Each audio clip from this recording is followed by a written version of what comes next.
নির্বাচনের দিন যত ঘনিয়ে আসছে ততই গতি পাচ্ছে রাজনৈতিক দলগুলোর প্রস্তুতি। প্রার্থী বাছাই, প্রচার কৌশল, জোটের হিসাব সবকিছুতেই এখন চলছে তীব্র ব্যস্ততা। এর মাঝেই বিএনপির নেতৃত্বে থাকা তারেক রহমান একের পর এক মনোনয়ন দিয়ে যাচ্ছেন দলের প্রার্থীদের। কিন্তু ভোটের মাঠে এবার হঠাৎ করেই আলোচনার কেন্দ্রে উঠে এসেছে এক পুরনো নাম, জামায়াত ইসলামী। সামাজিক যোগাযোগ মাধ্যমে ছড়িয়ে পড়ছে নানা দাবি। কোথাও বলা হচ্ছে জামায়াতের প্রার্থীরা এগিয়ে আছেন, আবার কোথাও দাবি করা হচ্ছে তাদের জয় প্রায় নিশ্চিত। কিন্তু প্রশ্ন থেকেই যাচ্ছে, এই এগিয়ে থাকা কি বাস্তবতার প্রতিফলন, নাকি শুধু ফেসবুক ইউটিউবের হাওয়ায় ভেসে থাকা জনপ্রিয়তা? জামায়াত এবার যেন একেবারে নতুন কৌশল নিয়ে নির্বাচনে নামছে। বিএনপির অনেক প্রার্থীকেই এটি চিন্তায় ফেলছে, কারণ ভোটের লড়াই তো শুধু পোস্টার লিফলেটের খেলা নয়, বরং মাঠের কাজ, সংগঠনের শক্তি আর মানুষের সঙ্গে সম্পর্কই নির্ধারণ করে ভোটের হিসাব।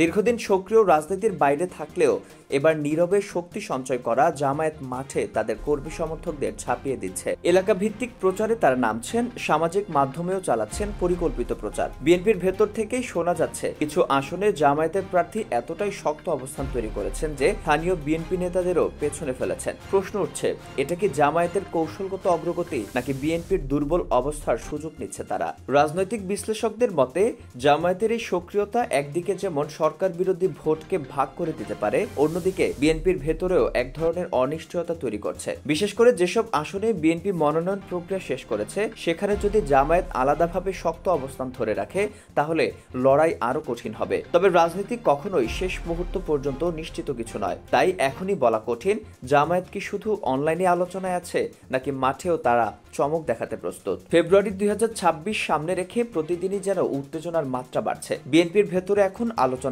ঝড়, কারা পাবেন চূড়ান্ত মনোনয়ন। এক একটি আসন নিয়ে চলছে 3 থেকে 4 জনের দৌড়, কিন্তু সবাই জানেন শেষ পর্যন্ত মনোনয়ন পাবেন একজনই। 5 আগস্টের পর থেকে তারেক রহমানের দরজায় ধর্ণা বেড়েছে। বিএনপির হাইকমান্ড জানিয়েছে শুধু সৎ, ত্যাগী এবং দলের প্রতি নিবেদিত নেতারাই পাবেন টিকিট। কিন্তু এর মাঝে গুঞ্জন ছড়িয়েছে মনোনয়ন বাণিজ্য হচ্ছে না তো। আবার দেখা গেছে সরকার বিরোধী জোটের সঙ্গীদের জন্য কিছু আসন ছেড়ে দিচ্ছে বিএনপি। এই প্রক্রিয়ার মাঝেই তারেক রহমানের সঙ্গে ডক্টর ইউনূসের বৈঠক নতুন করে আলোচনার জন্ম দিয়েছে। ঢাকার গুরুত্বপূর্ণ আসনগুলোতে প্রার্থী প্রায় নিশ্চিত। নবাবগঞ্জ দোহার আসনে খন্দকার মোহাম্মদ আশফাক, কেরানীগঞ্জে গয়েশ্বরচন্দ্র রায়, মতিঝিল রমনায় হাবিবুন নবী খান সোহেল ও মির্জা আব্বাসের মতো সাংগঠনিকভাবে শক্তিশালী নেতারা মনোনয়ন পাচ্ছেন। ঢাকা 7 আসনে উঠে আসছে নাসিম আক্তার কল্পনার নাম, যিনি কারাগারে মৃত্যুবরণকারী সাবেক এমপি মিন্টুর স্ত্রী। এছাড়াও তালিকায় রয়েছেন সাবেক ফুটবল গোলকিপার আমিনুল হক, ছাত্রদল যুবদলের সাবেক সভাপতি সাইফুল ইসলাম নীরব, রাজপথে তৃণমুখ